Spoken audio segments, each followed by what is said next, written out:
guess I'm streaming. Huh, I'm streaming.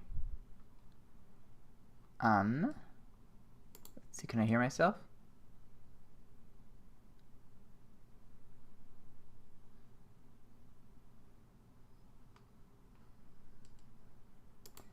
Cool. Let's see. Where do I want to be now? I want to have... Well, let's see if there's comments. Actually, this is a pretty good view. If I had two screens, I would go in here. All right, we'll see if there is anybody who comes on, but for now, I'm just gonna do my thing, and we'll see what happens.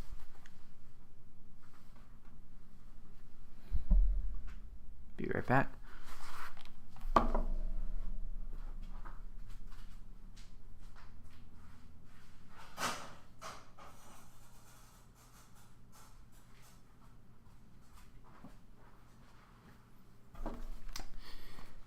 Okay.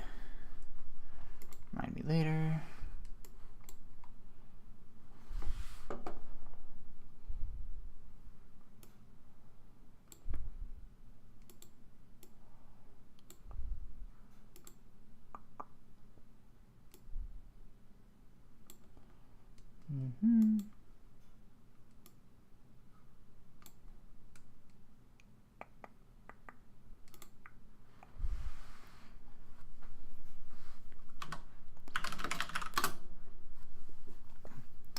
So I'm going to go ahead and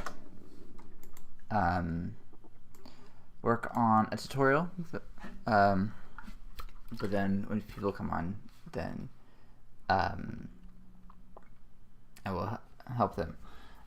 So this tutorial features triggerable, like using a lever to open a gate, and I'm gonna practice that. Okay, so I'm gonna head over into my castle game.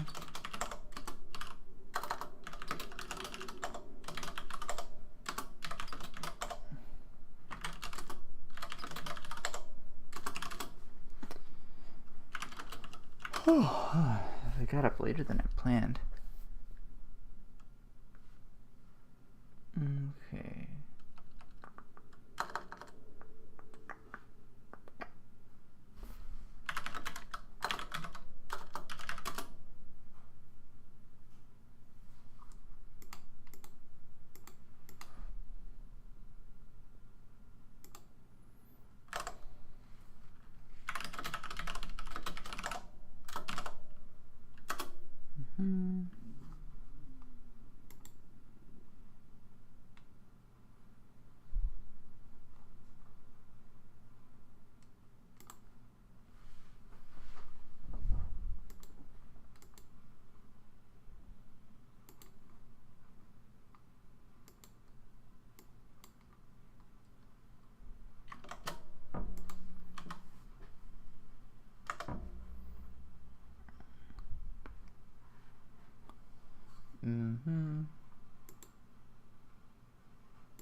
Okay, gonna make a new branch for the that should be gonna make a new branch for a triggerable tutorial. Trigger tutorial. Actually, no, that's not what I want to do.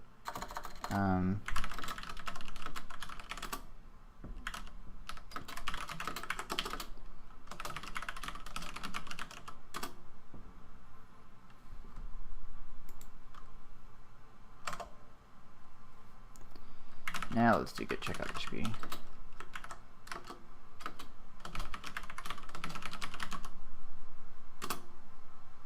Okay.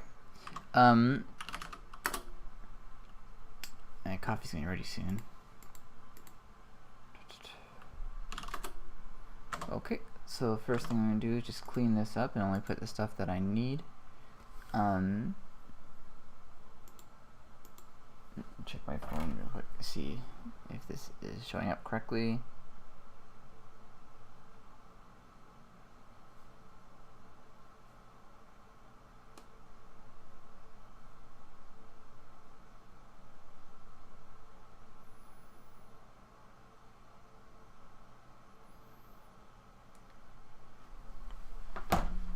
Okay.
I am back.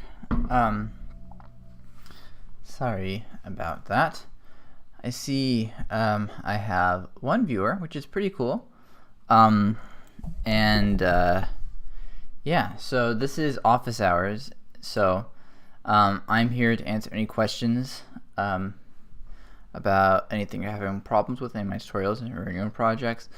And if you look in the description of the video, there should be a link to a form for you to submit your question. Although, you know, since there's only 2 people now, you might as well just submit it in the chat. That's fine too. But if you're including a link to your project or something like that, then you can use the form. Okay, so, but in the meantime, while I'm waiting for questions, I'm starting to design one of my next tutorials, which is to have a lever that opens a castle gate. So yeah, that's what I'm working on here. I just made a new branch for the tutorial, trigger tutorial, excellent. And now I'm going to kind of clean this up to kind of remove the amount of confusing things we have. So we don't need the coin, we don't need the Goomba, I need the player.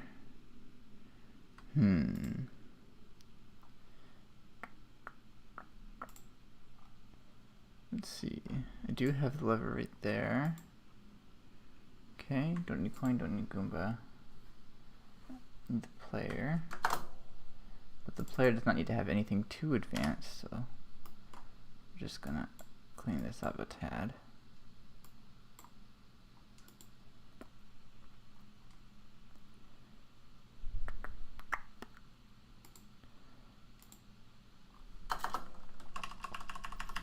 You should just need that. Kapuk. Kapuk.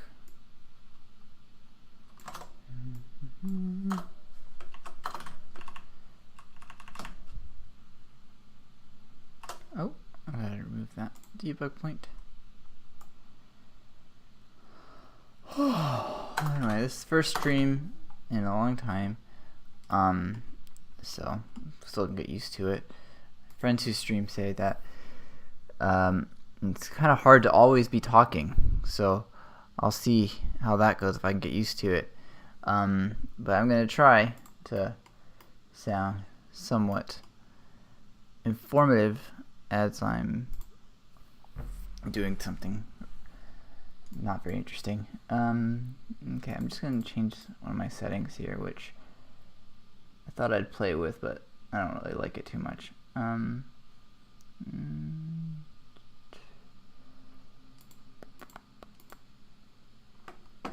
4 concurrent viewers. Oh, that's pretty cool.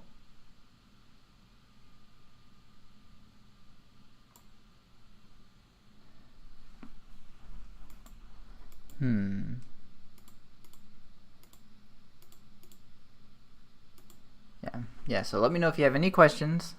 Ask away, and then I'll pause what I'm doing. I'm only kind of working on this to kill some time. Where is that setting? So I enabled the setting at one point to allow windows to overlap, and I've had it like that for a while, and I've kind of decided I don't like it.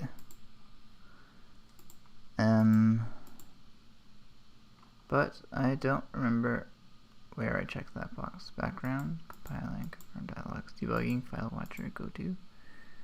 Okay. Output windows, I don't think that's it either. Resources, workspace. There we go, that's the button I want. Workspace, change, overlap. There we go, now they can't overlap anymore. Perfect. Okay, so I have don't need, guess I need you. I don't need any of you. Excellent. I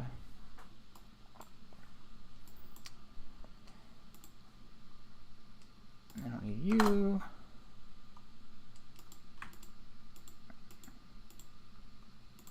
Need you. Need you. Don't need you. Don't need you. Need you. Actually, don't even need these? I don't think so. I need you. Alright.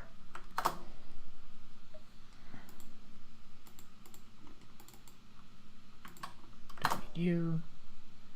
Go to the rooms. I need you.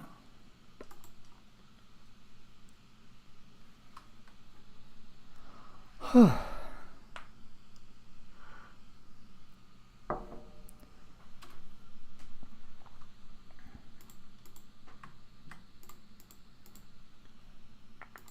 need you, but not any of the other ones. Clean those guys up.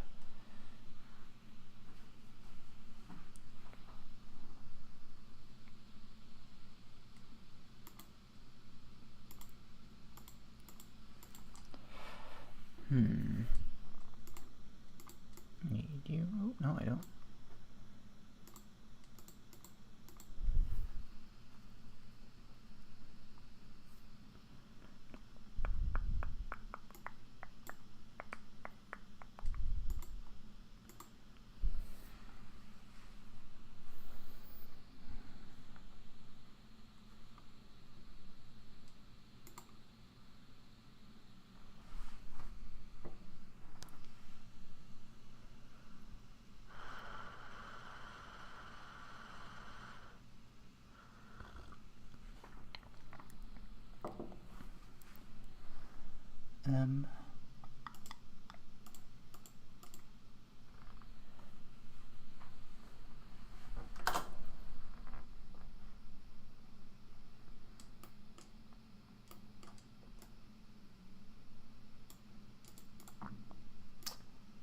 Alright, this should be a cleaned up starting point.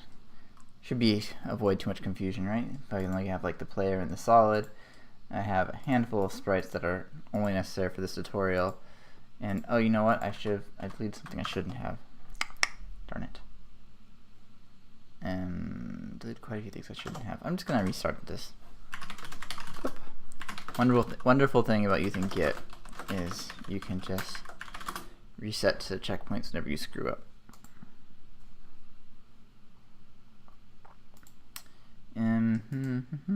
Okay, so I don't need you.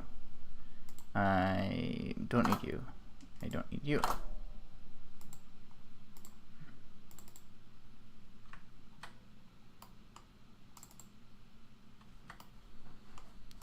I don't need you.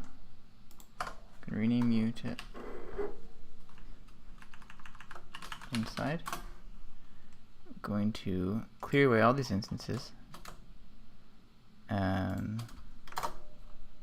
Player included.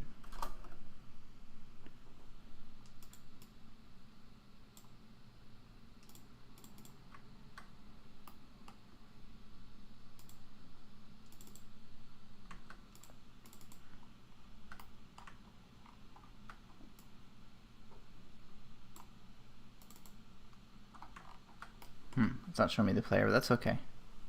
One concurrent viewer. Don't blame me. Not much interesting things going on yet.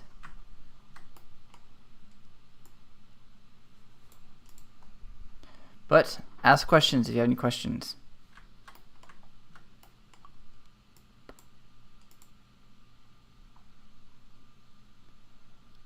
Let's do this again.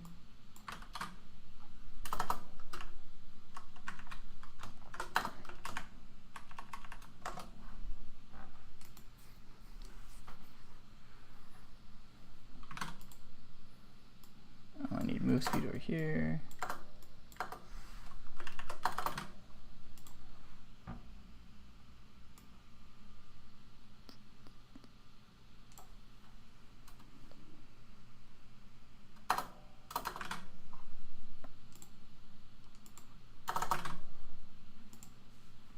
Okay. Okay.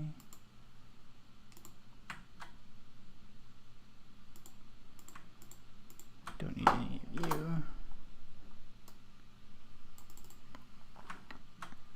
Over here, I need a player.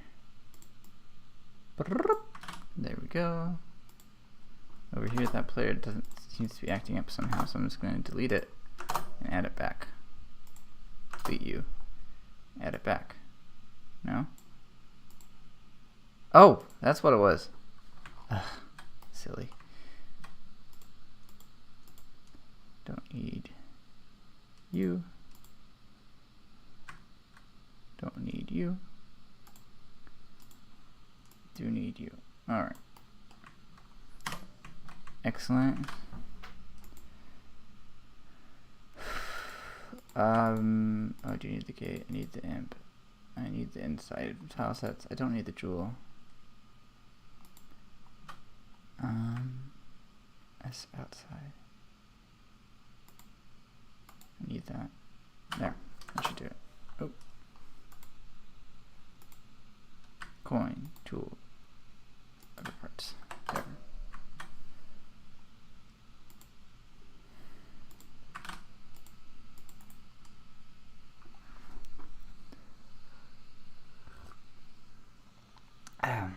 What if the one viewer was myself? No, I'm not. No, I do not have open on my phone or anything, so that's good. As far as I can tell, you're a real person.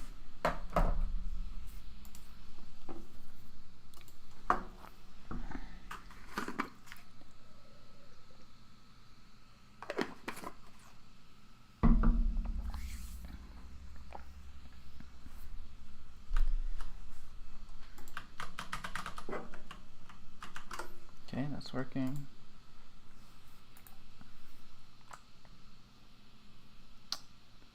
I'm going to adjust the room order and make you the first one. Okay.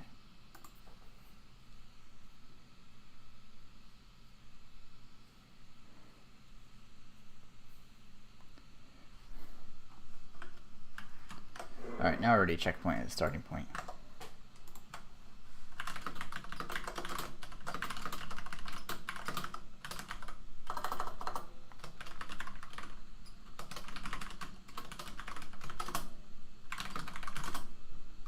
Cool. Next I'm going to check out my other tutorial just to give me some context. Where did I put it? Hopefully there's nothing compromising here. I don't think there is. I'm kind of a not very interesting person overall. Virgin Castle game. I call it NM curves. Wait, let's go to videos. NM curves. NM demo. This is the one I want. There we go.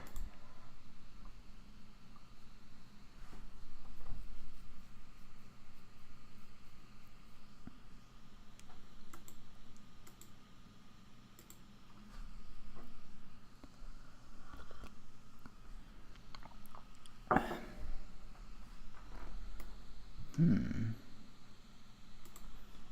I want to look at a lever to see what your logic looks like. Okay. Pretty simple.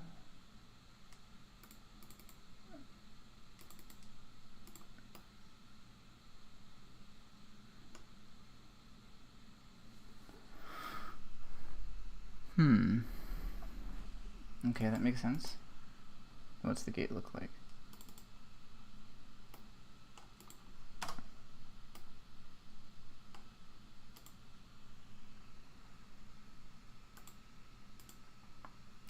I see.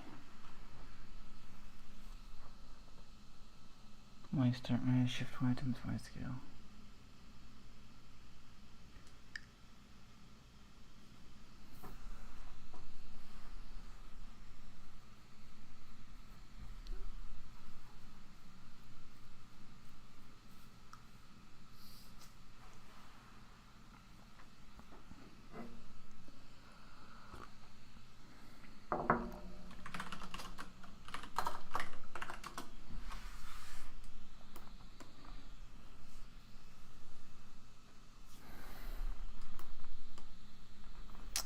Alright, I'm just walking through this, deciding which parts of this I want to reuse, which parts I don't want to reuse.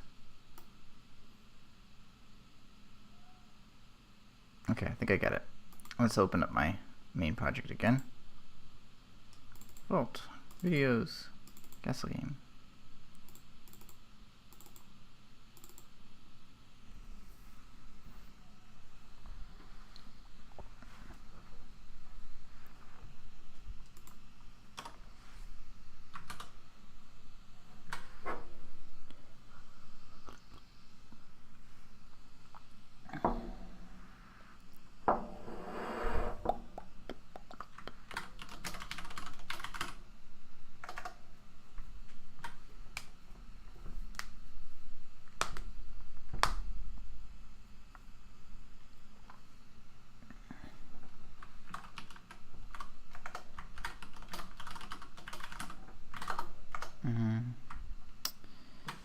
Okay. So let's pretend this is a tutorial. If I were doing the tutorial, how would I lay this out? I would, I guess let's use a notepad so you can see my process. I would say step 1, create lever, create gate. Okay. Then add gate as creation variable. That might be too soon.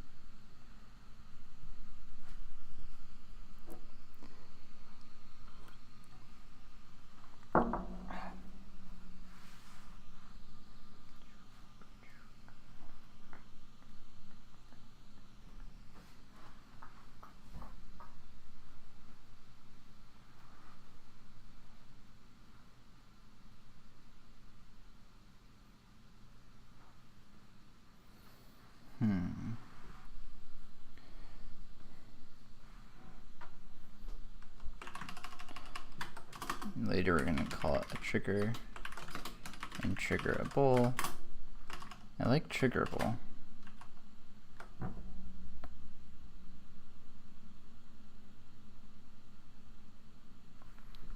We'll just leave that as right now because I already thought about that a lot. I'm going to create an object, Alt-O rather, call this one O lever. Then I'm going to set the sprite over to the lever sprite. There we go. Okay, let's make another one. We're on a roll. Let's make O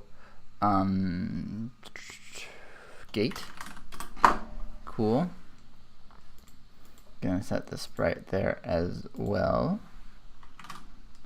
So I want the lever as soon as the player interacts with it. So over here I'm gonna say a player interaction would be if player's on top of the lever and player presses space. So this would be the if place meeting x y o player and keyboard check pressed bk space. Excellent.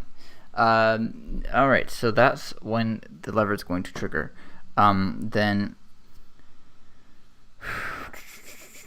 what do I want to do next?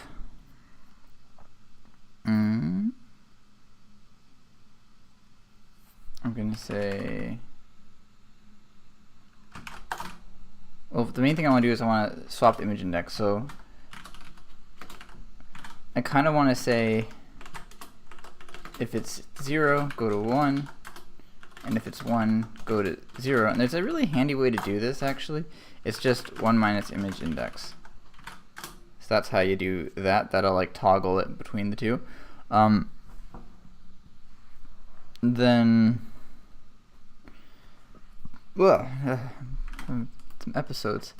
Okay, we've got 3 viewers. For those of you who are new, this is office hours, meaning that you can ask me any question you like to get help with your projects. This can be a bug you're hitting in one of my tutorials, a bug you're hitting in a project that you're working on. This is the time set aside for me to help you with anything like that. But I have not gotten any questions yet, so I'm just going through designing my next tutorial until that happens. And for submitting questions, you can either use the comment on the video, or you can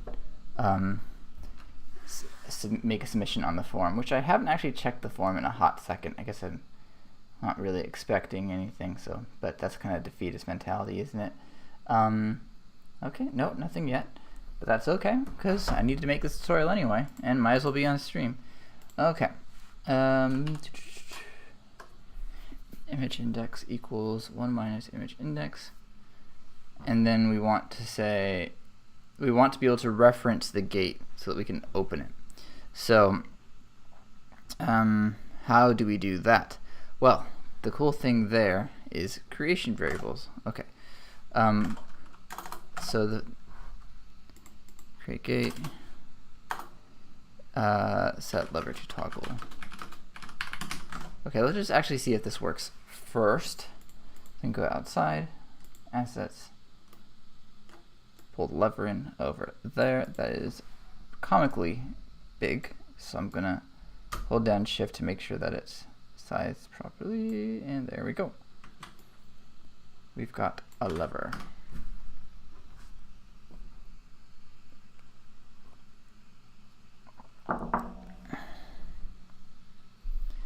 All right, you know what's happening there? That is an image speed issue, which is something that everybody hits all the time, and no matter how many times we fix this, we never seem to learn to do it ahead of time. We always just leave it.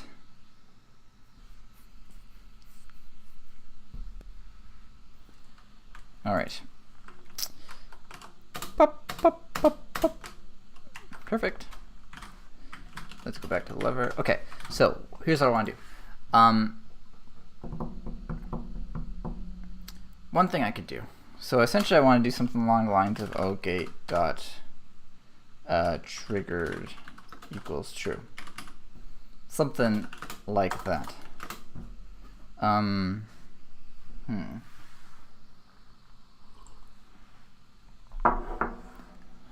But the problem there is, what if there's multiple gates?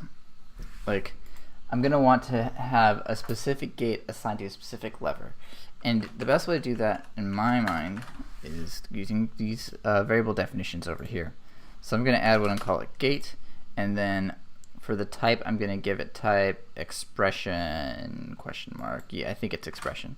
Then we can jump over here. I can throw the gate in, and oh my gosh, that's a pixel off. I hate it. Oh, sometimes you gotta do it. Let's disable the snap. Let's get that pixel to the left. There we go. All right. So here is the wonderful thing about variable definitions. I can now click on this lever, I can look at the variables, and then I can edit it right here, right in the room editor, for this specific instance of the lever.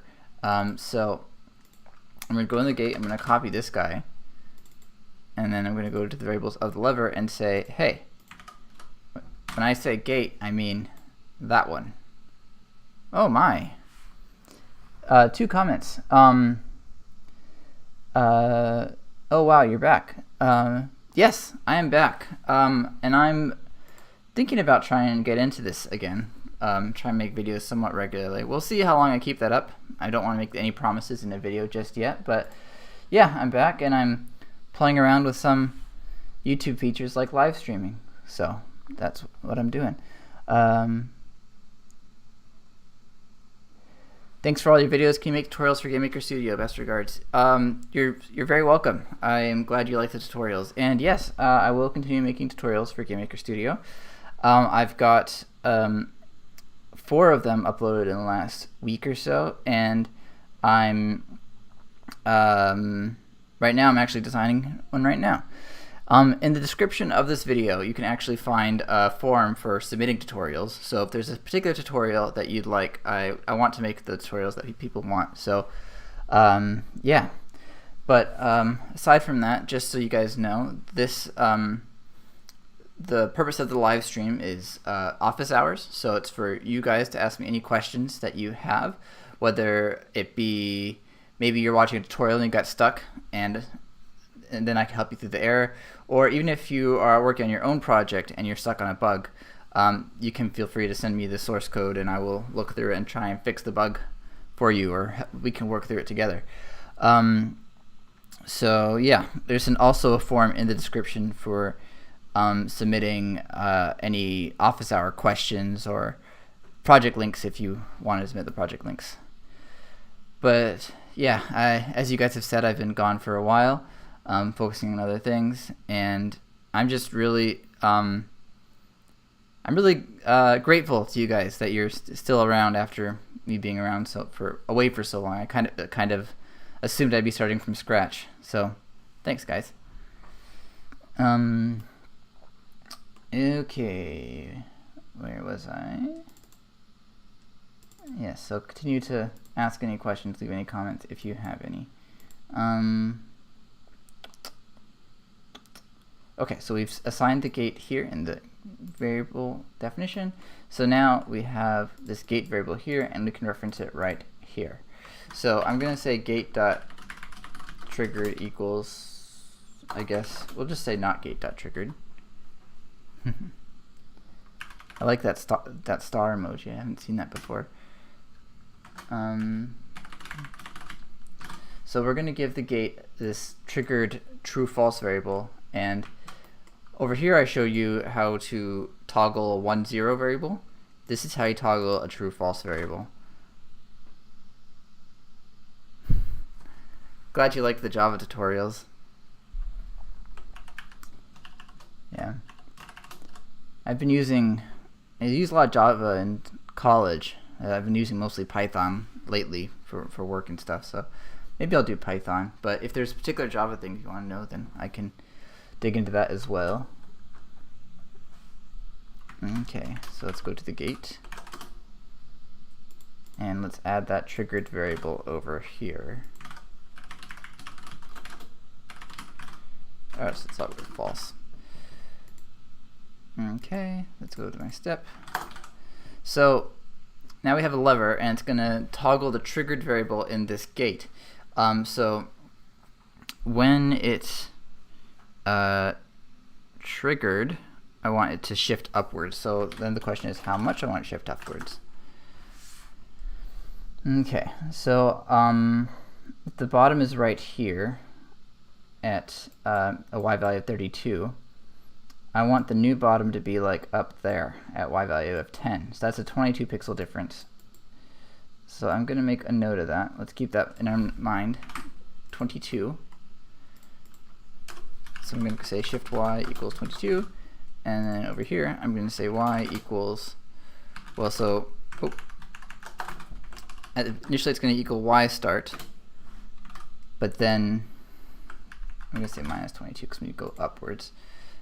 But then if we're triggered, essentially what I want to do is if triggered,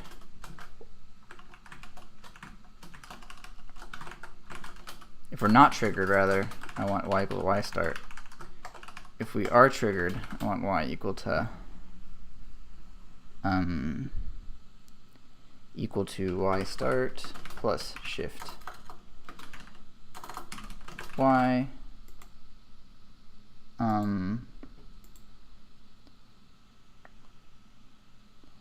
Let's see. Is that really all I want to do? Yeah, plus shift y, but I'm going to go ahead and multiply that by image y scale, just in case I happen to scale it in the room. I think that's all. Okay, so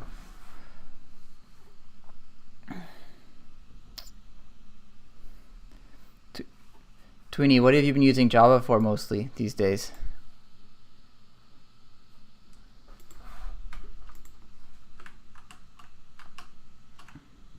Let's see.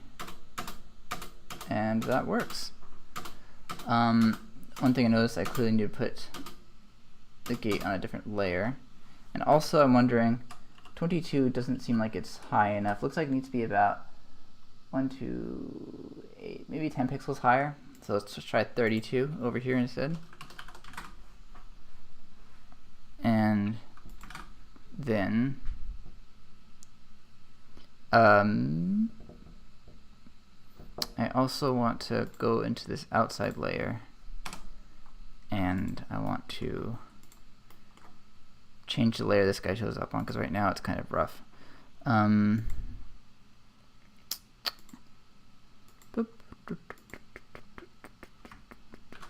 Oops.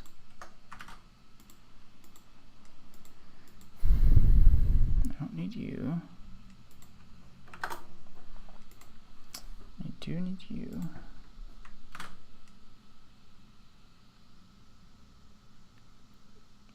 Using it to make a DAW. What's a DAW? People used to make music. Oh, okay, cool. Digital audio workstation. Like, trying to think of an example. I used FL Studio back in the day, but I don't think that's like a popular one anymore. I'm not even sure actually. Is Fruit Loop Studio a DAW?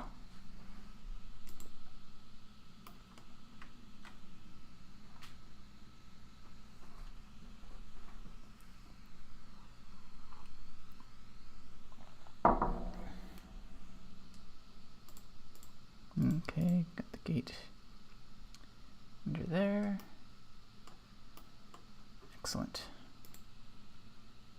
Oh! Okay.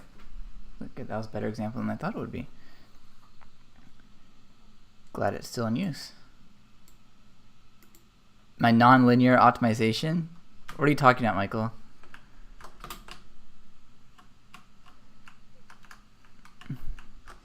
My nonlinear optimization is going well. Let's see, it's still on the wrong layer.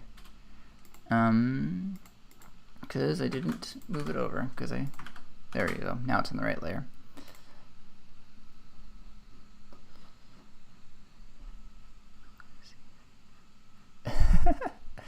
Okay, so this is office hours, so I can answer anything. So I guess I can answer your nonlinear optimization problems, except I don't really know what it is. You can send me your homework problem if you want me to look at it.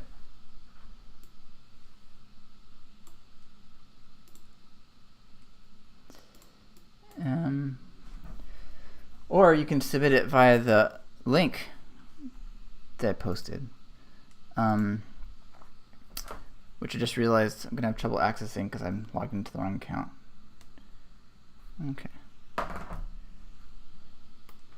Are you okay with everybody seeing your homework, Michael?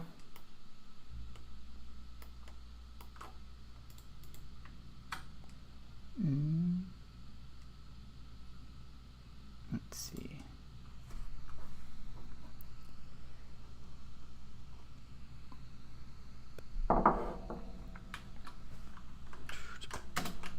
Oh yeah, I think that shift is too high because that 2 pixels is too small. Let's make it 28. Not 29.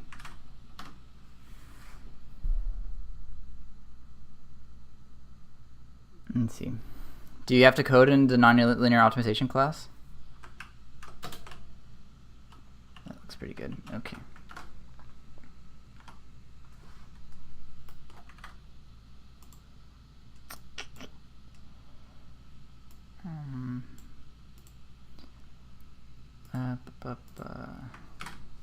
Okay, and a little trick you can do over here, if I were to rewire this a little bit, y equals y start.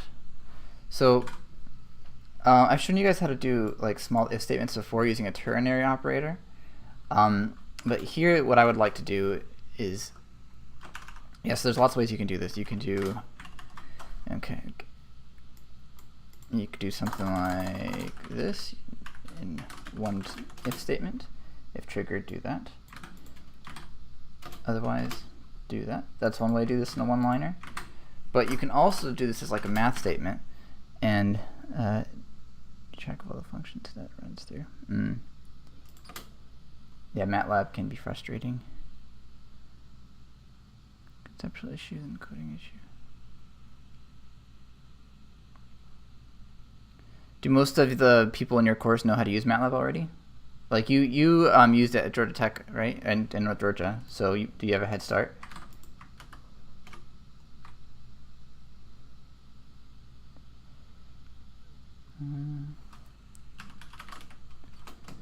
Okay, so one trick you can do here is triggered is actually, even though it's a Boolean, it's actually GameMaker represents it as a 1 or 0, so I can use it as such. So I can use that little fact to do tricks like that. So if triggered is 0, it'll multiply this thing by 0. If triggered is 1, it'll multiply by 1, it'll be included. So there you go. It'll do the right thing regardless. Which one do I like best of these three?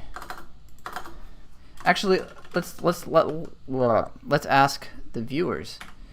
Option 1, option 2, and option 3.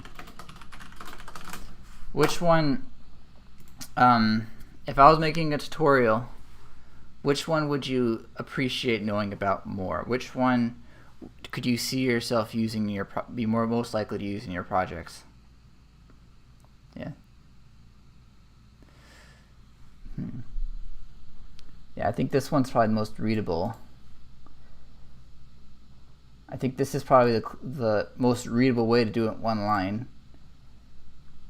I feel partial to this one, but that might just be because I learned about this one first. I think I learned about this trick before I learned about before ternaries were an option. I think this one actually runs the best. I think because I think branch logic can be complicated sometimes. It's faster to do it. What was each option? I didn't see where you showed it. Okay. So let me zoom in. So these are the three options. These all do the same things and are essentially just different ways of doing a basic if statement. So here we're saying if we're triggered, go to this position. If we're not triggered, go to this position. And then in this section, we're doing the same thing. We're saying if triggered, do that. Otherwise, do that. And then here we're doing the same thing again, but just without an if statement. I'm using the fact that GameMaker represents Boolean variables, true-false variables, as 0 and 1. So instead of having an if statement, I can just include YStart here as a base, since it's present in both of them. And then in order to make this one only show up when it's triggered, I just multiply it by triggered. Because when it's 1, it'll show up, and when it's 0, it won't show up. So I'm curious which one you like best. MATLAB wasn't a requirement, so a lot of people had to catch up on it, but it's... Yeah, you can feel free to ask me later. I can hop onto your school's Discord. Let's see. Alright, I'm going to give another 10 seconds to see if anybody has any feedback on which one they like best. And if not, I'm going to go with option 3. Okay, 5 more seconds. What you would do if you're not thinking about it, option 3. Good to know. Yeah, I think that's a good way to put it. Yeah, I think option 1 is like the way you do it first when you're experimenting with it. But then if you're trying to, like, if you want to figure out how to do it in one line, or if you're like playing around with it, option 3 is good to know. And it's good to just know in the back of your mind the 0 and 1 property. Option 3, okay. Yeah, option 1 is also good. Okay. Thank you all for voting. All right. So that's how I do that. Then the last thing I wanted to end the tutorial with is I want to kind of generalize this. So we have it working. This is like would be enough for the tutorial, but sometimes if there's like kind of another way to generalize it and to apply it to other problems, I like to include that in tutorial when possible, because no one's going to click on a video saying how to generalize the triggerable relationship. They're going to click on a video that says how to open a gate with a lever. So I need to find ways to fit those more generally useful things in the tutorials. So here we have a lever and a gate, but we could make this more generic and call it a trigger and a triggerable. I'm not a fan of that terminology because the levers is also triggerable or triggering it. I guess I could have called it the interactable and the triggerable. I don't know, but we're going with trigger and triggerable. So the lever, I'm going to make 2 new objects for that. 2 new objects. I'm going to call this one trigger. Then I'm going to make another one. I keep doing control. And I'm going to call this one triggerable. Okay. Okay, so what about the gate? What about the lever is generic, and what about it is not so generic? Let's start with the gate, actually. So the gate has this triggered variable, and that's going to be true for all triggerables. So I'm going to make this guy, I'm going to give this one a triggered variable as well. Start out at false. And then if I go back to gate, I'm going to go ahead and set the parent to otriggerable. Okay. Going to take away triggered now because we inherit it. Although in order to inherit it, we got to make sure to call event inherited. Let's see. Michael, since you've been using Java, you probably know super, and Tweenie probably knows super as well. So that's like the Java version.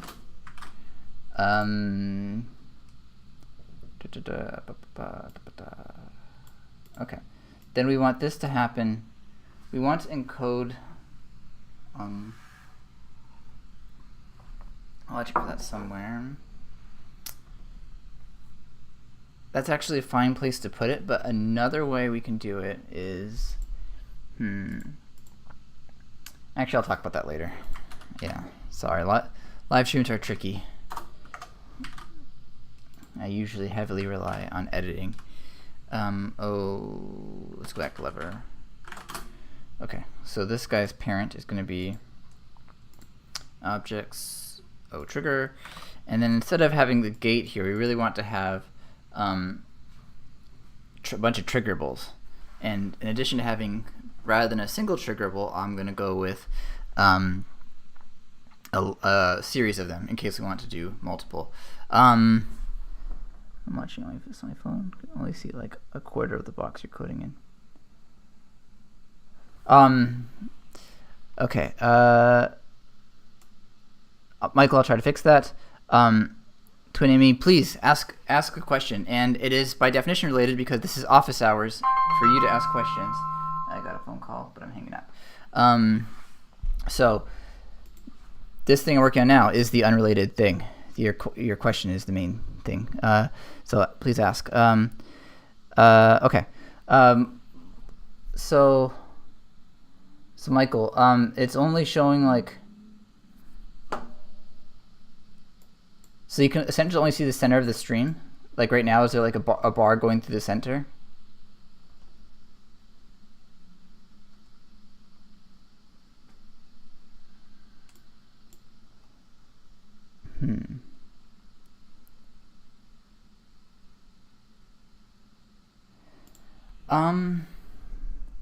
What type of music and sound did I make when I made FL Studio?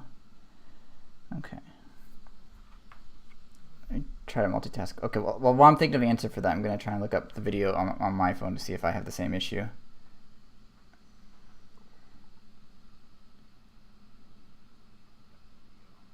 Huh, interesting. Nope, I think that's everyone. I think I need to change my OBS settings. Yeah. Oh, I need to just pause that. Okay.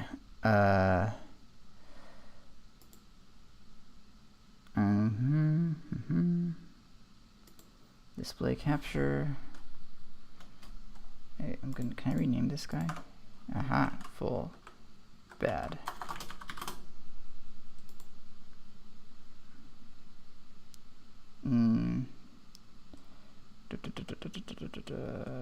Display capture. Full. Okay. Display 1. Okay. Wait, is that all you had to say?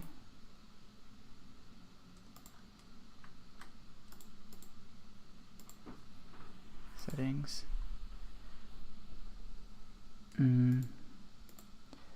I'll get to your question in a second, Tweenie.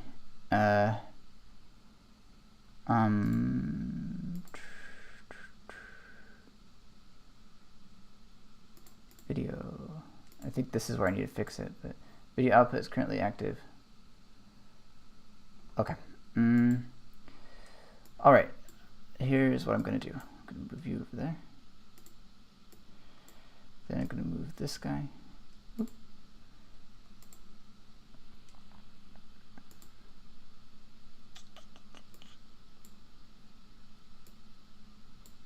Over here.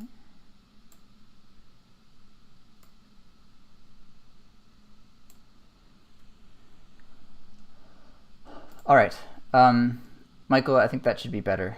Thank you for letting me know about that. Okay, what type of music, sound, whatever did you make when you use FL Studio? So When I first started making games, I thought that I needed to know how to do everything, and that was my goal, to get good at all the different aspects of making games, because I wanted to make games. But now I've kind of realized over time that I am much more of a programmer as opposed to any of the other creative arts. So I only use FL Studio in some of my earlier projects. Let me see if I can find it. Tyro.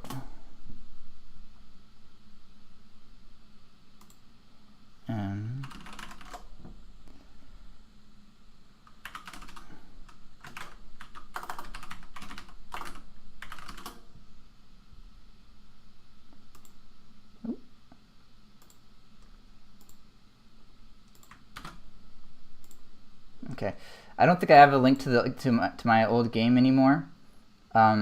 Yeah, all the links go to the old Yo-Yo Games website. But if you look here in this video, I talk about some of my first games, and the games where I made the music myself was called Tyro, and it was absolutely terrible. I have not made music myself since. I could probably get good at it if I wanted to focus on it, but it's just not where my interest has been. But I definitely respect people who are good at music and have a sense for it. It's just not where I decided to go with it. So yeah, that was like, I don't know, 9 years ago that I used FL Studio. So that's why I wasn't even sure if it was still a thing anymore. So yeah, that's what I've used FL Studio for. Okay. Yeah, glad to see you here too, Zionist Origin.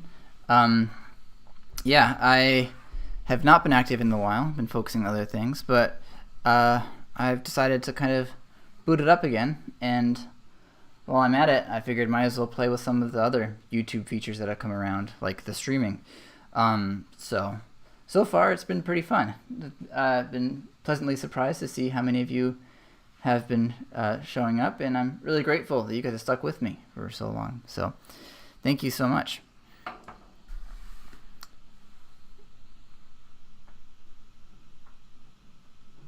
Interesting.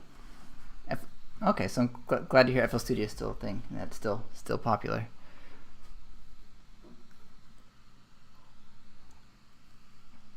All right. Okay, so I'm going to go ahead and continue designing this tutorial.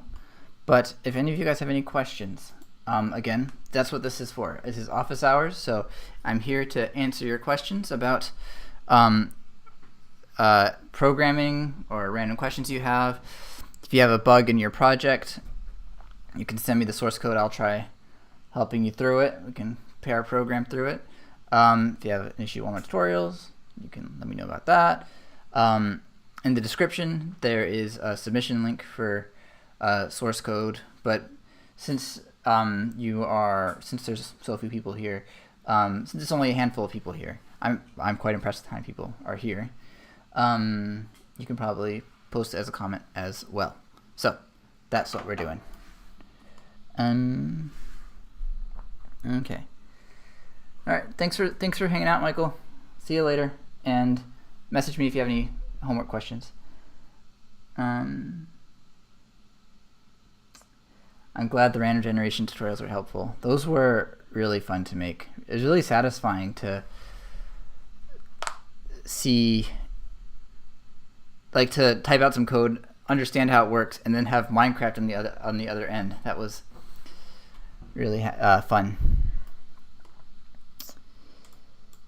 Yeah.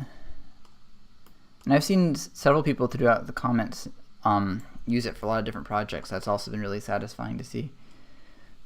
What were you using the random train generation for?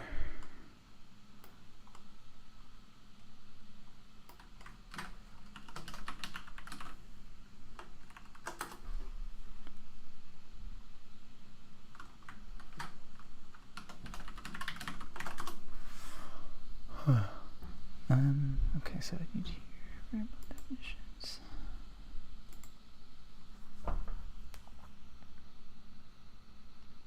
Top-down RPG prototype. Okay, sounds pretty cool.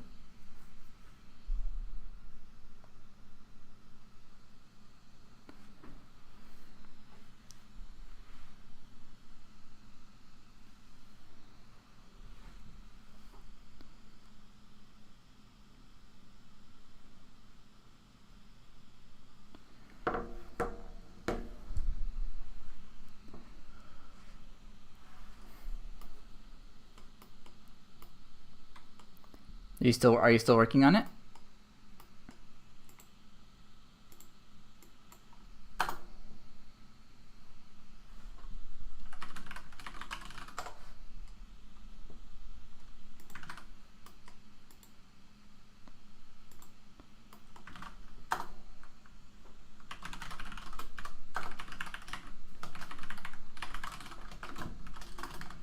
Yeah. I think about the random train generation every now and then. Like, the Perlin noise worked really great for generating the terrain.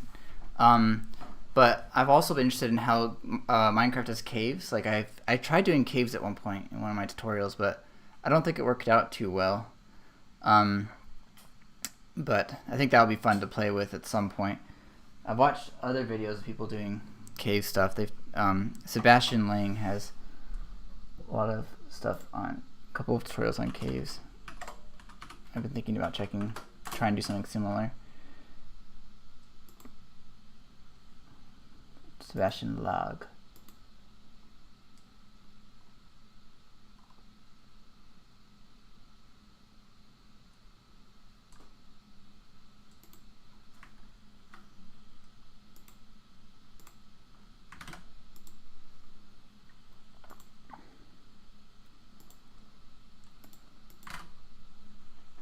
I really like this guy's tutorials on train generation and his coding adventure videos about train generation and planet generation and caves, and it's been really fun. Figure out context steering for space shooter. Okay. What's context steering? Guess I can look that up.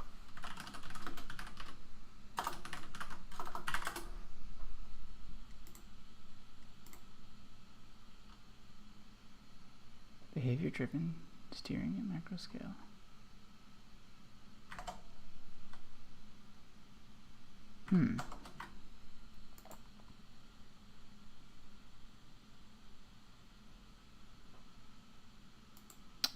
I have not heard of context steering before.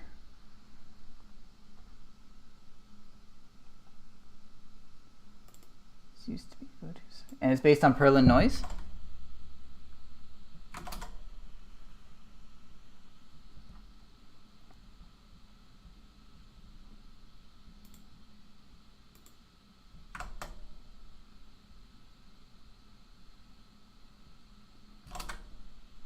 Maybe I can provide source code at some point. If I can figure out what it is. Let's see. AI steering, context steering.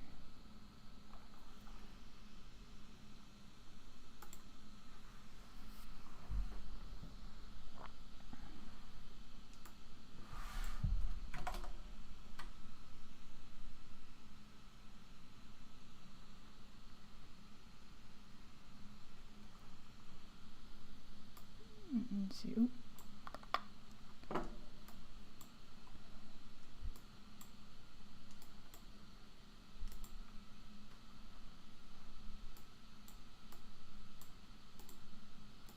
Let me fix this.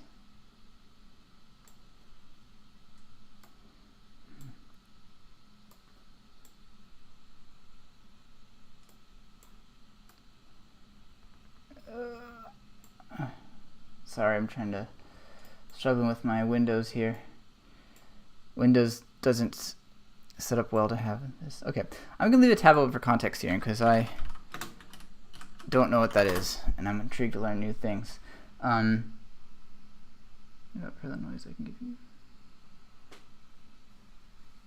Yeah. So you, Twinny, you like the Java Swing tutorial? That was one of my more successful series. I think my most viewed video is actually in the Java Swing series. Yeah, 183,000. I think this is my most viewed video. Even though I do mostly Game Maker, my most viewed video is a Java tutorial. But I guess it makes sense. There's more people who want to make Java than other things. What did I do in my tabbed panes one? Andrew Frey. Okay, I'll make a note of that.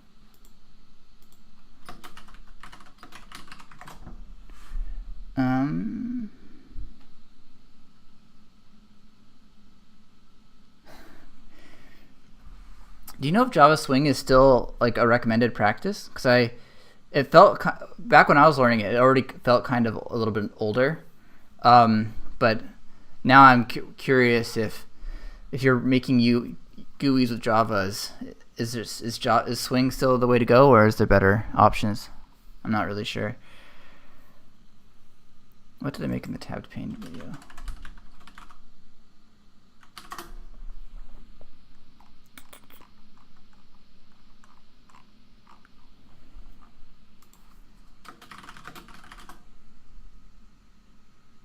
It's deprecated. Oh, okay, well, I'm sure they have better things now. Okay.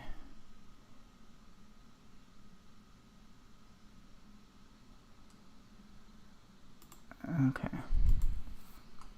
You know, I don't remember this one as well as my other ones. This one must be one of the less popular Swing tutorials. Huh.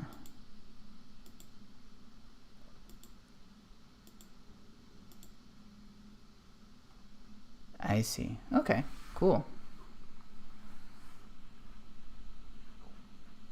Okay.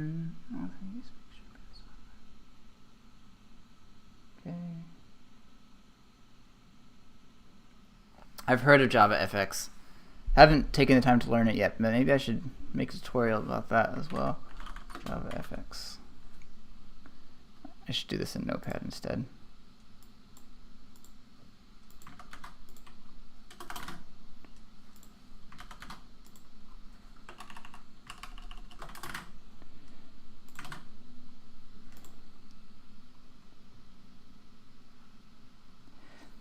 I'll be going back to school to learn Python and database programming. I've messed with Java. I've never messed with Java, so I have no idea. I recently started migrating to C# with Unity. If you can write C#, then you can write Java. I only knew Java, and then when I started working, like Java was my first real language I worked with, like I guess not including GameMaker language. But I wanted to work with Unity, and I asked people like, oh, which language should I use, JavaScript or C#? And everybody told me, if you know Java, you know C#. So pretty sure the backwards also goes there. Python and database programming. Python is like, for as far as like the mainstream languages, Python is my favorite. Like at work, I always like push to use Python when possible because you can just write things so much faster in Python versus Java. So that'll be fun learning that. Yeah. Let's see. I think everyone should know C, because C is like the, that down to the metal language that you have to know more of the. Learning C will help you understand more of the implementation details, like pointers and all that kind of stuff. So I think everybody should know C, but I think everybody should know like a super high level language like Python, so that you can hack things out really fast. And of course, GameMaker is super fun as well. I haven't lost my thing for GameMaker either. Yeah, cool stuff.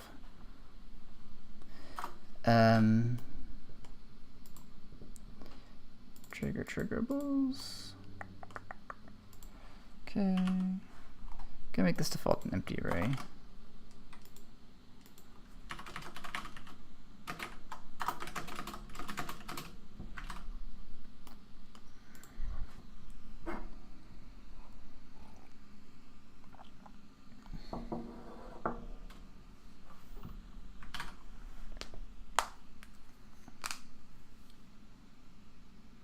Yeah, thank you for hanging out, Tweenie.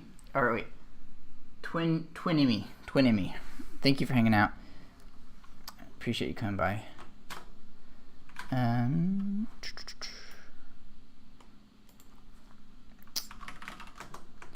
Just gonna keep working on this between comments. So we're adjusting this to make a generic trigger. And previously the lever would take a gate as an input, but now we're taking a triggerables as an input. So that will allow us to give us input anything, not just the gate. Okay, array length. And then I'm setting up a function here to trigger them. So that way I can reuse this function in the child objects. Yeah. Like one thing at a time. There's no hurry to learn everything, but yeah, I think eventually C, like something very low level like C, and then something high level like Python are like a good thing to have in your tool chest. And then as you program longer, you end up picking up a bunch of stuff anyway. So yeah. And I guess Java and C# I consider to be like in between, because you need to know about data types and whatnot, but you don't need to know about pointers.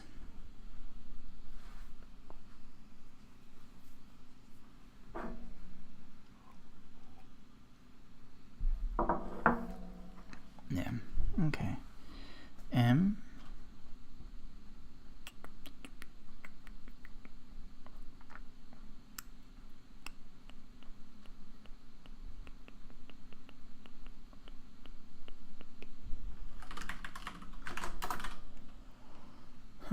Let's see.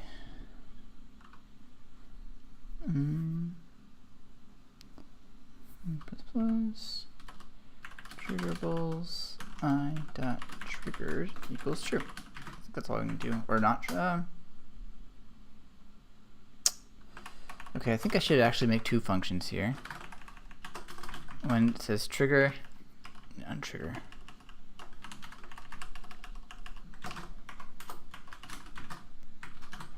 And then how do I feel about, right now I'm just setting their triggered to true and false, but I wonder if it would be better to make it something else. I'll just go with this for now.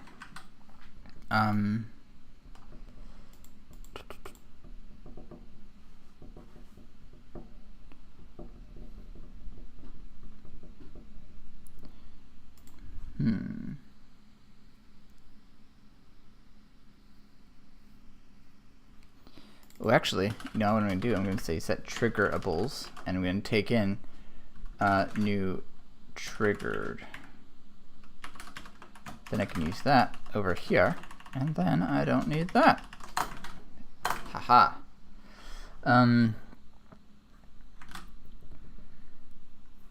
Okay. So this is what the generic function uses. Then we go to O-lever. I'm going to say set triggerables. Go to O-lever. Now instead of saying gate, let's see, here we do event inherited.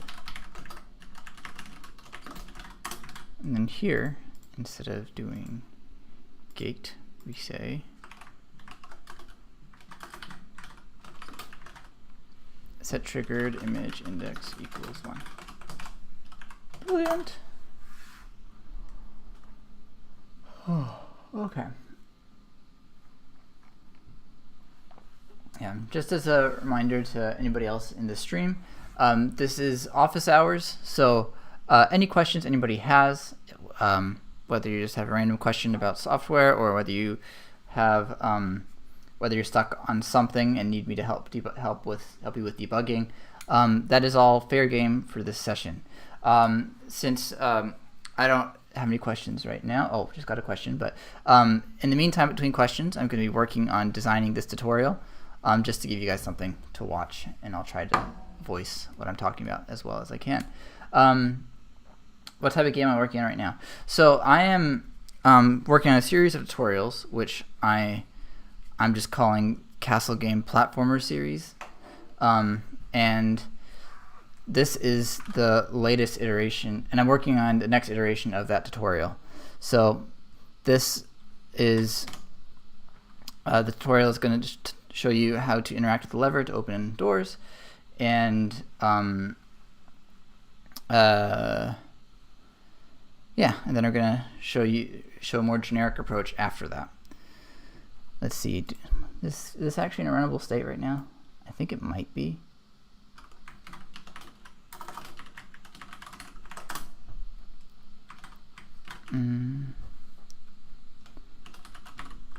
So that's what I'm working on now. Yeah, I figured I should make a series of basic tutorials to get just to have a new baseline, so people don't have to go back like 8 years to find a basic tutorial that I made. So that's kind of what the process I'm going through now. But after this series, I want to do another series talking about animation curves, kind of just a bunch of tutorials, like all the different ways you can use animation curves, because I think that's the feature I was most excited about for GameMaker 2.3. Yeah.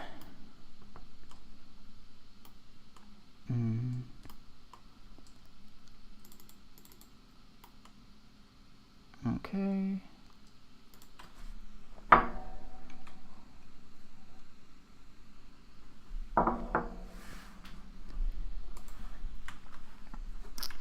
Yeah. And it's not working. Oh, I know why it's not working. For as far as what games I'm working on, I'm not really focusing on any games in particular at the moment.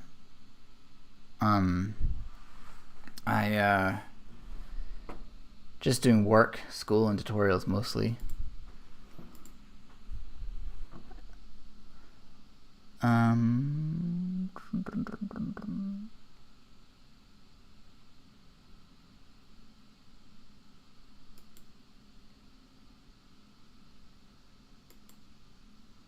Where was I?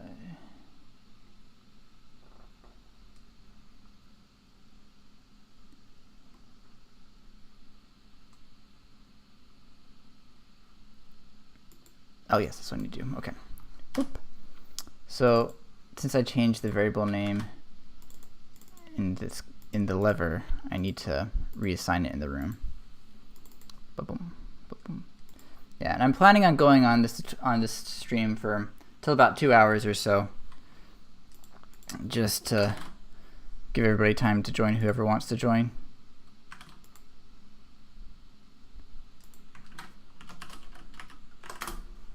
I need to check my office hours link again. Okay.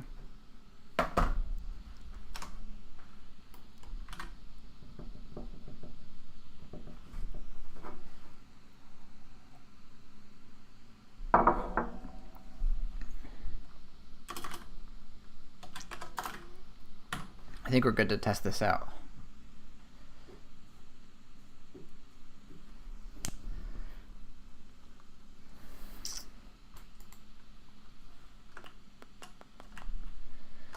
Okay, so that still works. And the beauty of this approach is we can add a completely different type of triggerables later. So let's say I wanted to add so the next thing I want to try out is I want to add a trigger zone and have an enemy fall from the ceiling if it's triggered. So let's create a new object. Trigger zone. And we're going to set the sprite over to that guy, and then we're going to have it inherit from objects trigger. And then this gives it, because it's inheriting from that means we get access to this handy function, and we get this guy in our variable definition. So now, so what I want with this trigger zone is I want when the player collides with it, I want it to establish trigger. So if place meeting player, if place meeting xy player, then I want to set triggerables to true. In this case, there's no way to set it back to false, but that's okay. And then I'm going to create some other guys. I'm going to call them Goomba, because I'm using the same art asset that I used in my Goomba tutorials. And then we're going to have these guys inherit from the triggerable.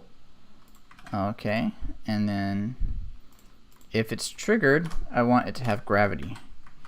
So if triggered, I want us to do gravity. But for gravity to work, I need to inherit this.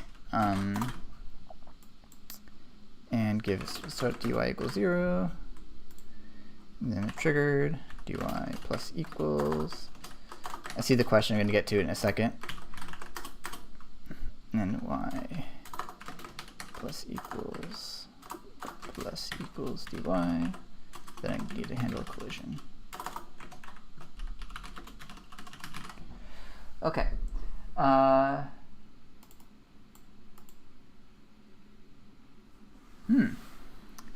really glad the terrain generation helped you. Yeah. Let's see. Was it? Yeah, Zionos was also talking about it earlier. So that was a lot of fun to make, and I might do more terrain generation stuff in the future because there's a lot of cool stuff you can do with terrain generation, between cave generation, simulating erosion, make it look more realistic, and all that. Okay, what are you in school for currently? I'm curious because I want to further my education after this Python database course. Okay, yeah, so I'm currently doing online grad school for computer science, so an online master's program through Georgia Tech. They have a really nice program called OMSCS, Online Masters in CS, and they've got a lot of like really well-produced courses through Udacity. So yeah, I'm having a lot of fun with that, and it's nice because I can kind of fit it on my work schedule really nicely. One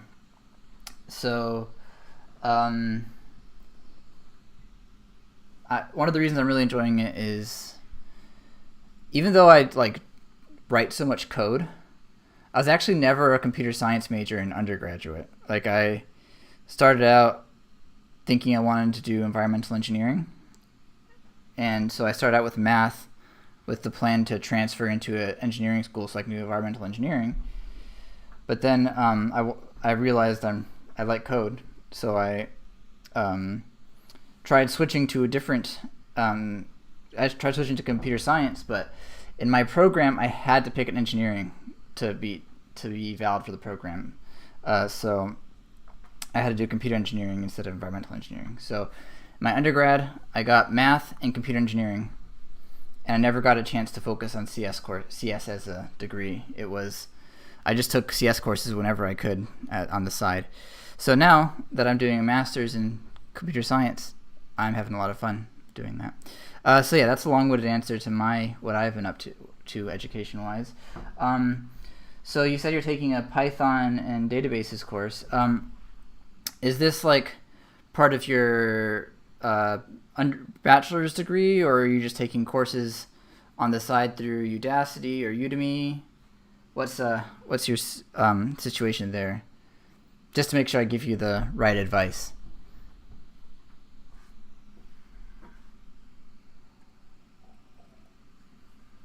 Okay.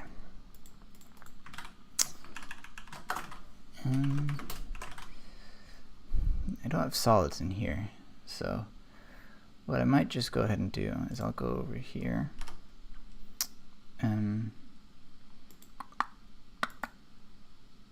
I'll drag you in here. So this is roughly where I want to be for the ground, and that's at y equals 160. Okay.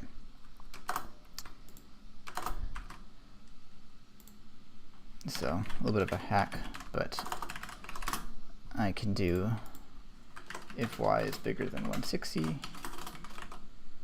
Actually, I can say y equals whichever one's smaller, 160, or y plus dy. Aha! Boom! There we go. That's how that's gonna work.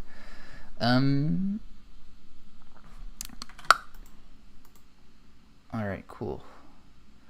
So now if I go inside, if I'm going to drag a player over here, I'm going to move the trigger zone over here, and I can put the Goombas up here. Let's give you a -1. And that should work. So then I will change this order to be like, yeah, that's it. Okay, and I'll hit play and I'll read the comments. My teacher certificate for now because I have health issues. score. Okay. Messing with code for not 5 years. All right. That's pretty cool. Sorry about the health issues, but tech is a good career for that. There's not a lot of moving around.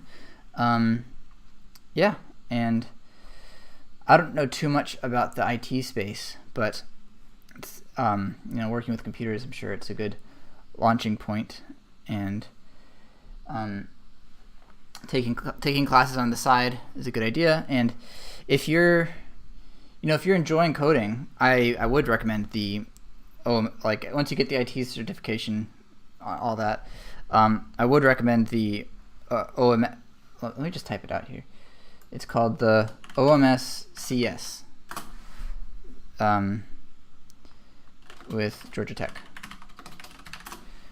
Yeah, so I highly recommend that, and it's really easy to work with the rest of your schedule. So let's see. The workload ranges from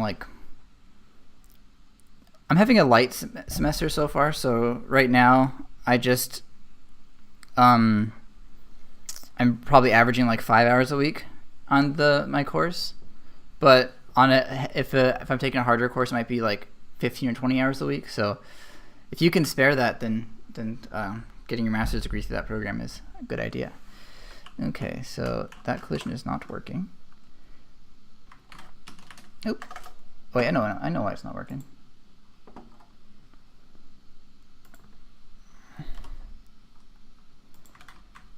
I need to go inside, go in there, go over here,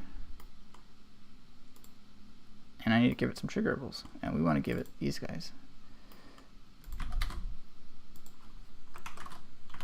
Boop. And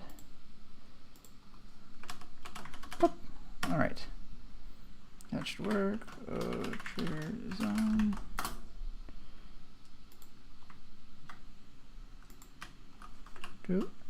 Haha, epic.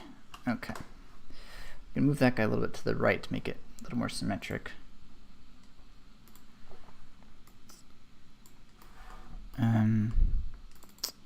Let's see, this guy is at 32. And if we do, what is this room's width anyway? 320. So if we do 320 minus 32, that is. GameMaker should really support doing math computations in the box like this. Does it really? Nah, darn it, that would have been cool. Yeah, I know GIMP does it, so that's, I don't use GIMP very often, but that is a feature I've been jealous of. Okay, so that's 288, so that should make it look symmetric. All right. So there you go. We have the same triggerable pattern, but using it in a completely different context. Okay. So let's see. I guess that's everything I wanted to cover in the tutorial. How should I go from here? Is there anything else interesting I can show in the video?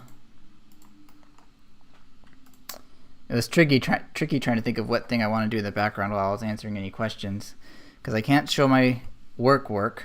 I can't show my schoolwork. That's like cheating if I'm showing you guys me working on my homework.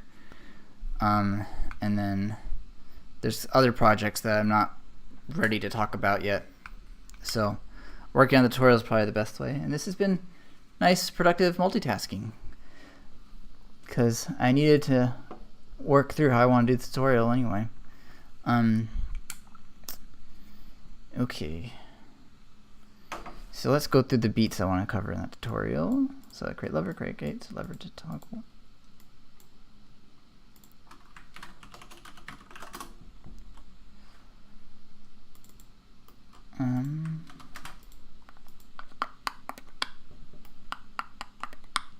I got rid of the code here, didn't I?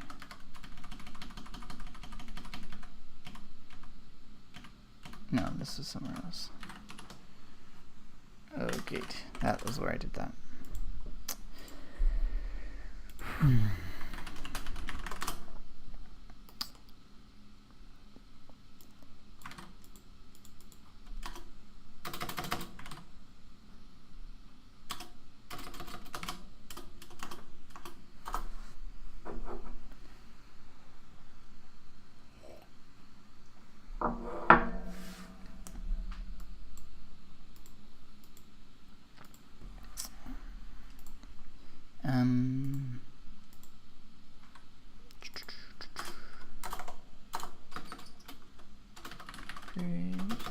speed equals 0. Yeah, I'm just doing kind of the more boring part where I'm like making notes of how I want to structure the tutorial. Then when I record it, I'll know what I need to do. Okay, so I set that lever to toggle. Then what do I want to do next? Okay, so I want to add the gate as a creation variable. Actually, let's start with a generic handle through object reference.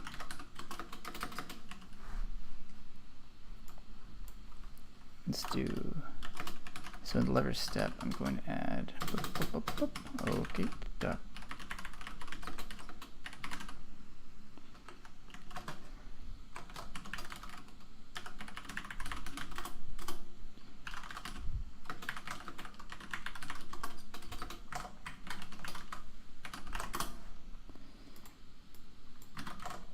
And then go a little tangent, talking about different ways to do it.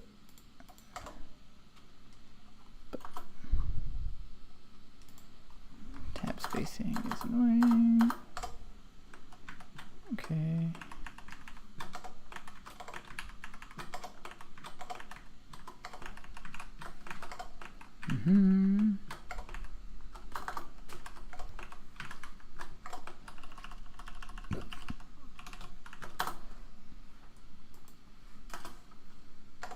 What was the magic number I found for shift Y? 29, okay. Shift Y equals -29. Okay. And I'm still going to be online for another half hour or so. So if any of you guys have any other questions, then please let me know.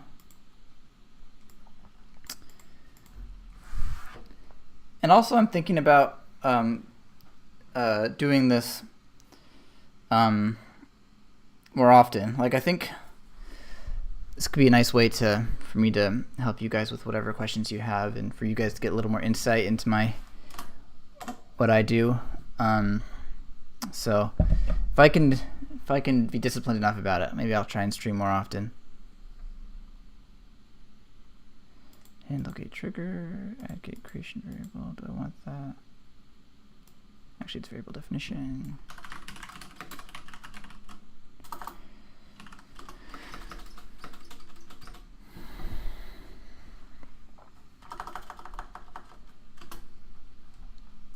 Okay,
having some trouble with the loading up the stream. 1 second.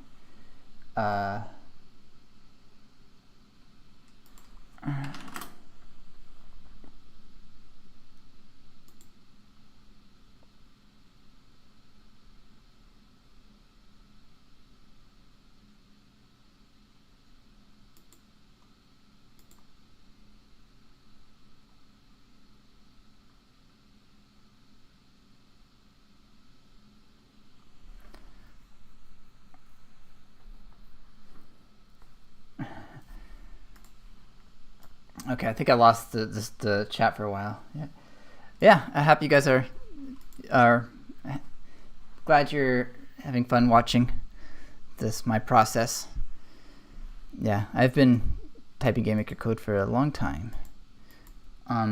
Yeah, and Twin Enemy, feel free to like hop in and hop out. I'm not expecting any single person to sit here for 2 hours for the whole thing, so no pressure whatsoever. Okay. So, yep, still making notes of the process I'm going to go through for the tutorial. So I've got this first half outlined where I make the lever trigger the gate, but then I want to then I'm talking about the second half where I make it more generic so I can handle the other use case. Yeah. Let's see. Okay, so that's what I need in the trigger create.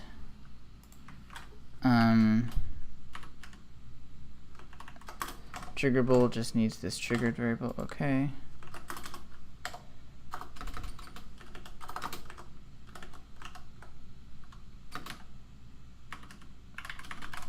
Triggerable create.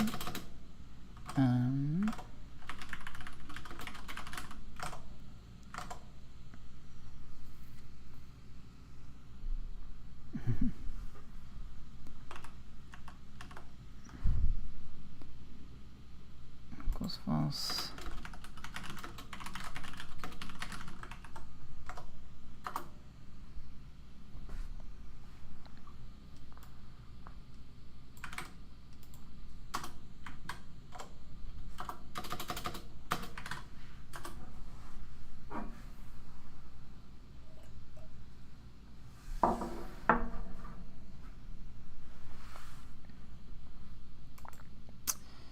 Then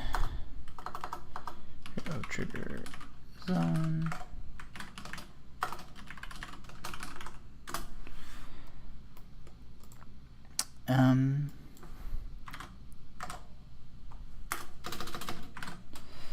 So this should pretty much almost be ready to go ahead and record. I found it hugely helpful to actually go through, and even though I've written this code before, I found it very helpful to go through and really go through the motions of it and figure out what the flow of the tutorial will be, because it makes it so much smoother when I record. Because in the beginning I was like, oh, I can just edit everything, right? So it's all gonna be fine. But that's been not great because it makes the tutorial less makes the tutorial not flow as well if I rely too much on editing, and also makes editing take longer. So if I can go through it the whole thing once beforehand, it'll make the tutorial flow much better. It'll make editing easier. It'll make the video better. So that's what I'm doing.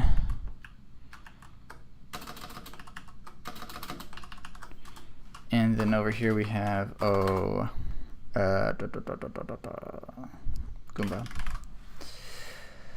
Okey-doke. I'm gonna save this. I'm just gonna save it for now as stream notes. Just save it in downloads so I don't keep it for a while. Stream notes. Okay. Yeah. That is most of it. Still not at my 2 hours yet. Live.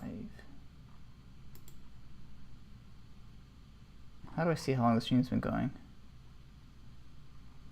I don't know how YouTube works. This was easier when I had the studio link.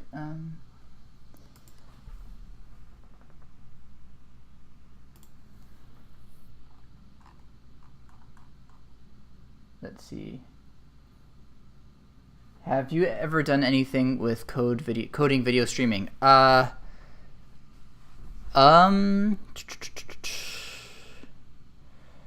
Yes, but the last time I did a stream was back in college, like 5 years ago or something like that.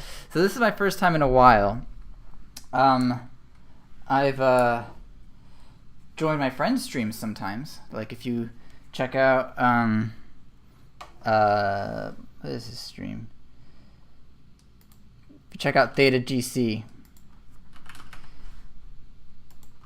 Theta GC on Twitch. I've joined his streams before, but this is my first time in a while actually running my own stream. So it's a little bit of a curve, and next time I'm sure I will play around more with OBS and see if I can get overlays and do all that kind of stuff before. Do all that kind of stuff. Yeah. Let's see. Trying to decide what I should do for the last half hour or so of this broadcast.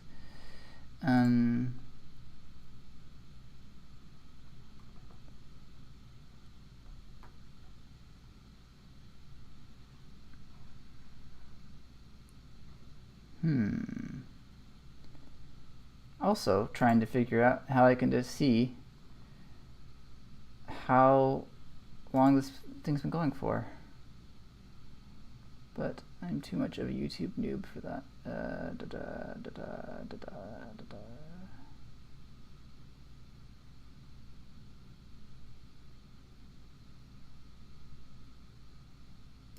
Oh, I see a button. See you? I see.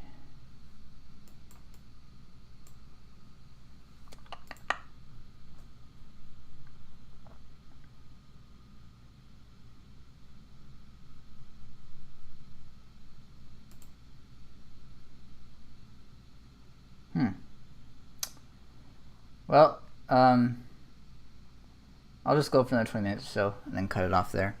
12:10 Pacific time is going to be my cutoff. Oh, I hear myself. Let's stop that. Okay. Okay. Zionos Origin says, I was working on an app that streamed videos from YouTube to a server from an app, but I used YouTube Player on the Unity store. Alphabet did not.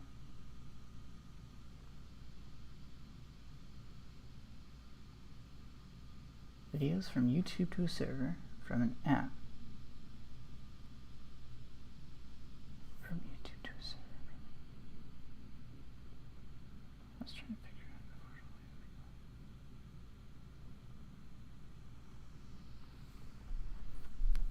out. Oh, so you're doing it for like a contracting thing? Okay. Okay, so just to make sure I understand it. So somebody would stream on YouTube, and then you would write an API to transfer the data from YouTube to the server, and then it can be played on the app as well.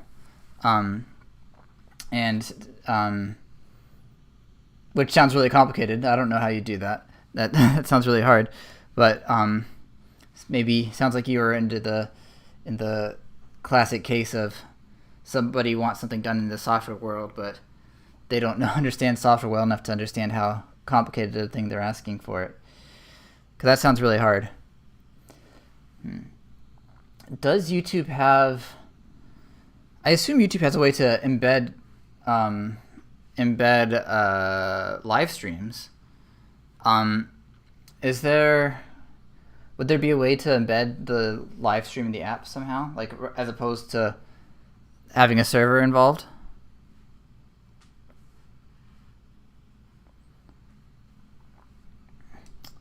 I can even pull it up on the live stream over here.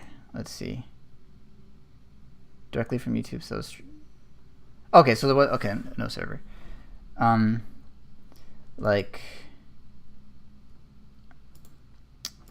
can you use like the embed link over here in the YouTube player? And then if I pull that up, and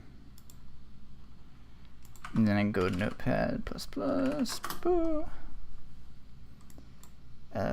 Oh, secret stuff, go away. No. Okay, file, save as, live embed .html, all types, desktop. Okay, I'm just curious how this works. Let's see. Let's drag you over here. Whoop.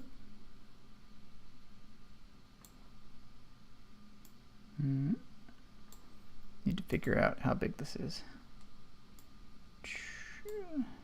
My desktop icons. I should clear my desktop for this. Okay. So, what I'm curious about is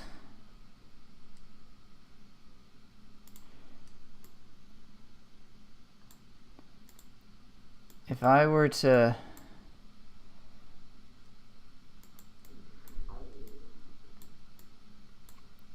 drag this embed file over here.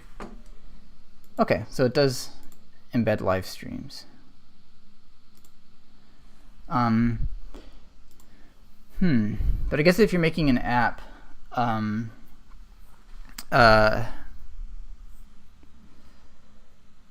were you using for the app?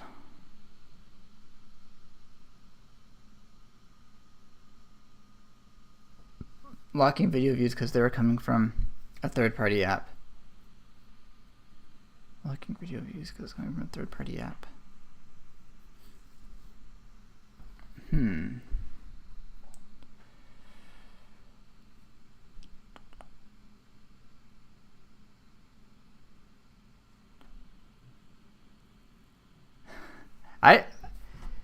I use C# with Unity.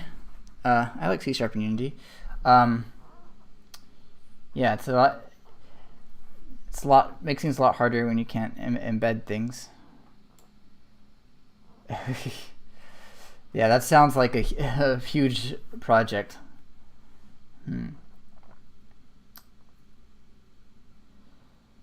So how would you get the calls from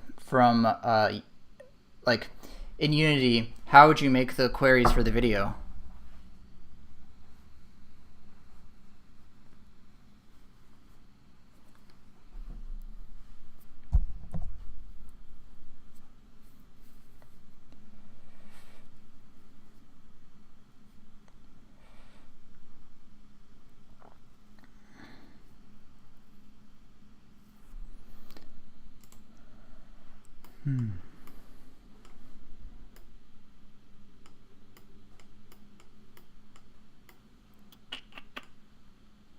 Let's see. I should find something else to do on the side.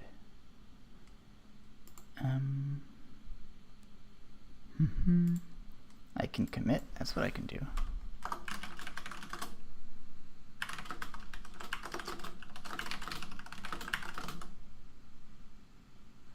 Yeah, sure. Send me the project. I'm curious to take a look.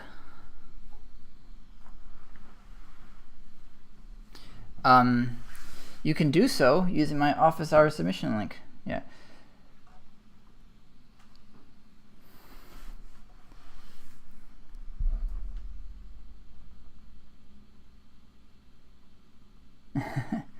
That's totally fine. Actually, yeah. Yeah, it sounds like you're not necessarily asking for like help with the Unity project, but this is more so for my curiosity.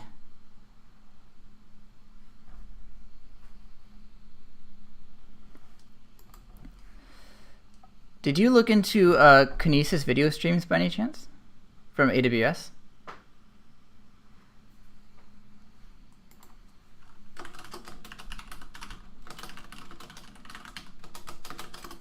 I haven't used it for that use case before, but I'm not sure how well it works. Okay.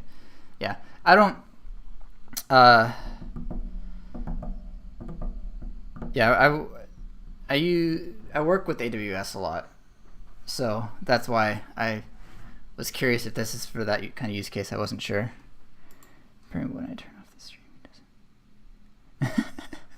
I'm glad your cat's interested in it, in this tech ramblings. let's see.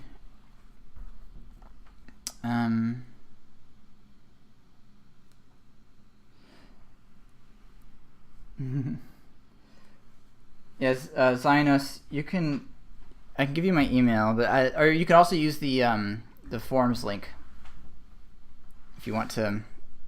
The forums link in the description if you want to send it via that.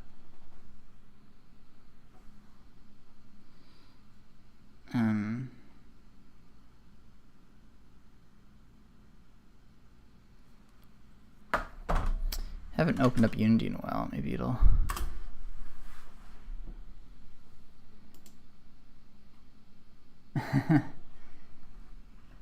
Your cat likes mechanical keyboards.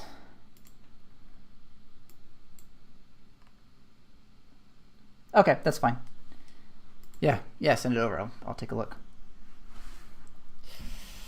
I might get a cat soon.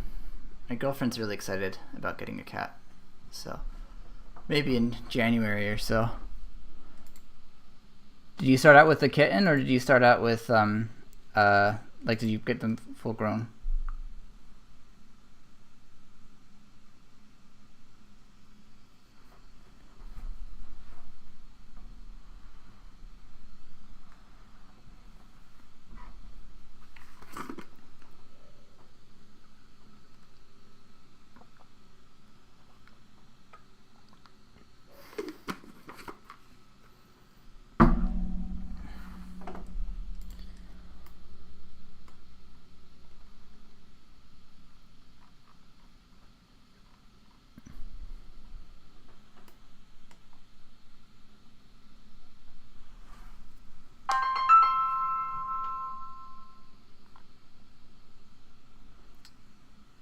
See.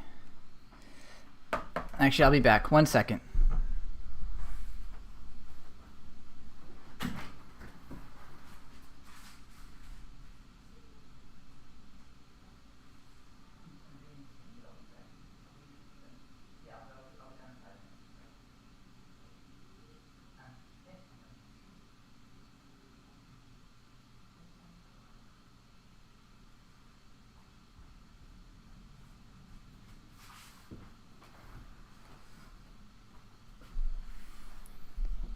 Okay, I am back. 2 ducks, a retriever, and 6 cat. Your wife wants a horse. Wow, that sounds like a busy household. Let's see. It's got to be like a half-hour process just to feed them every day.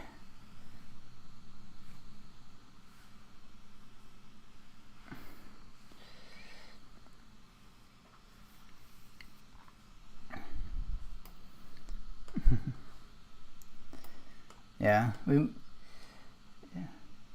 Oh, baby on the way too. That's also going to be a lot. Congratulations on that. Yeah, it sounds like a big change. Diapers, sides.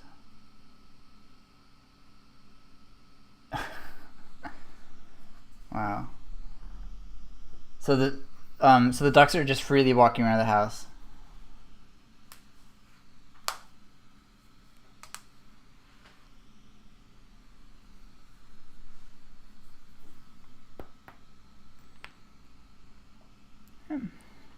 Yeah, that's crazy. Do you live on like an open farm or something like that?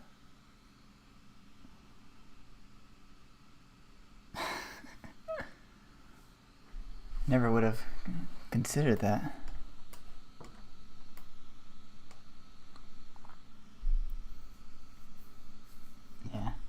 Yeah, we're just getting started. Figure we're mature enough to handle a cat, so hopefully it won't be too bad. A little farmhouse. Ah, it's a nice setup.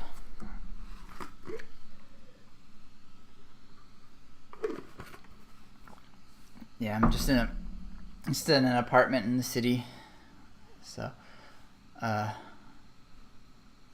maybe later I'll want to go out further, get a bigger spot.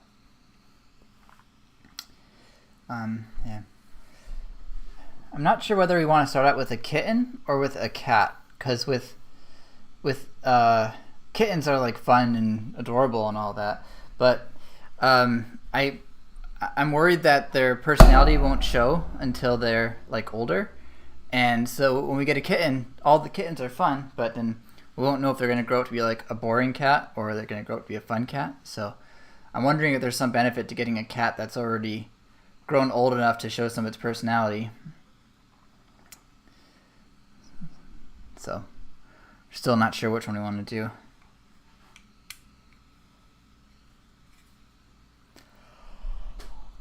Yeah. Okay.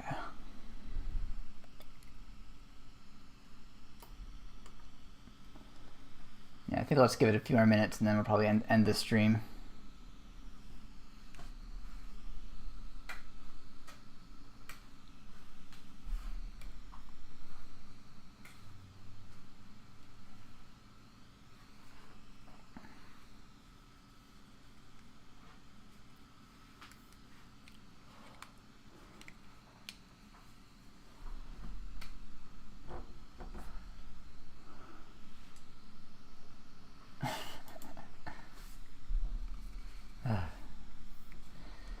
Depends how much you mess with the cat. So do you recommend messing with the cat so they get used to it, or does it build trust with the cat first and then they'll let you do anything?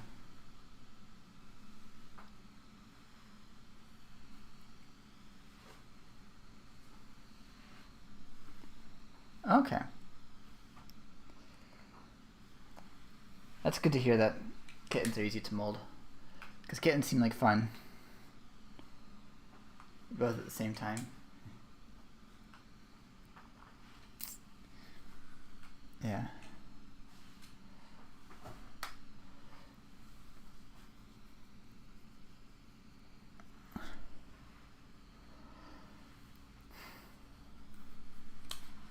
Yeah, I like how cats seem like they're easier to take care of than dogs.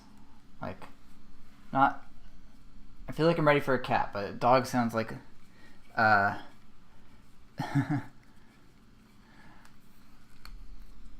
Dogs seem like too much work, especially if you're living in an apartment. I think they have too much energy if you're living in an apartment.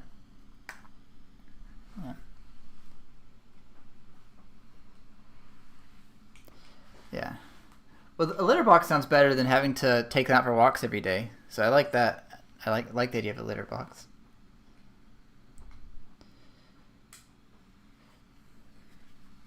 We have a spare bathroom that we're not using, so that'll be a good spot for the litter box we're thinking.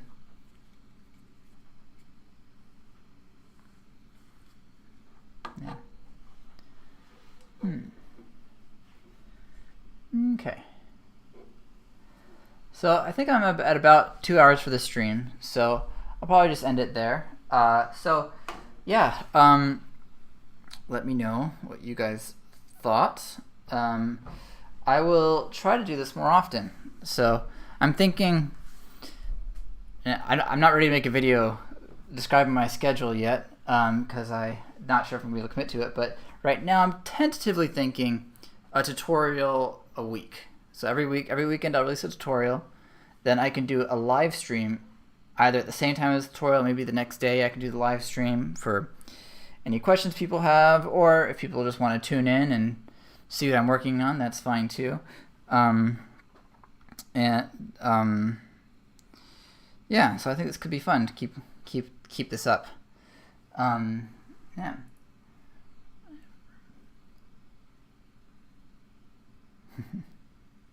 Yeah.